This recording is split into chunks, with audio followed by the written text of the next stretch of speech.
শালা লোকটা মাথায় রোদে গরমে কেমন মাথায় টালি দিয়ে বসে আছে, দেখো একটু মজা করা যাক তো। ও দাদা, দাদা, ও দাদা, তুমি মাথায় টালি দিয়ে রোদ গরমে বসে আছো কেন? তো কি করবো? টালি দেবো না তা? তুমি স্কুল যাও নাই না? কেন স্কুল যাবো না? একটা প্রশ্ন করবো। কি প্রশ্ন? তুমি আমার পায়ের গোড়ায় টালিটা নামাও দিন দেখি। পায়ে গোড়ায়? হ্যাঁ নামাবো? নামাও। নামালা। হ্যাঁ, এটা কি হয় বলো? কেন টালি? এখান থেকে বেরো। স্কুল যায় না, পায়ের গোড়ায় টালি না মানে পাটালি হয় না, জানো না? পাটালি হয়? হ্যাঁ গো, পায়ের গোড়ায় টালি না মানে পাটালি হয়। পায়ের গোড়ায় টালি না মানে পাটালি হবে?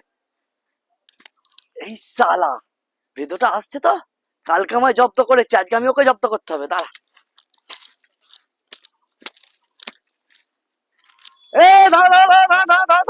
দাঁড়া। কালকে তো বেশ আমাকে ভুল বুঝিয়ে চলে গেলি। হ্যাঁ, পায়ের তলায় কি? এটা বল তো, তুই এটা বল, এটা বল। পায়ের তলায় টালি দিয়েছিলাম। এটা কি বল? এটা কি পাতা? বল বল বল। এটা তো মনে হচ্ছে পদ্ম পাতা গো। তোর পায়ের তলায় টালি দিলে যদি পাটালি হয়, আমি ধরে পাতা হবে না? বাবরে, পাতা হবে না? করেছে রে। হ্যাঁ, এ ধরে বোকা বানানো।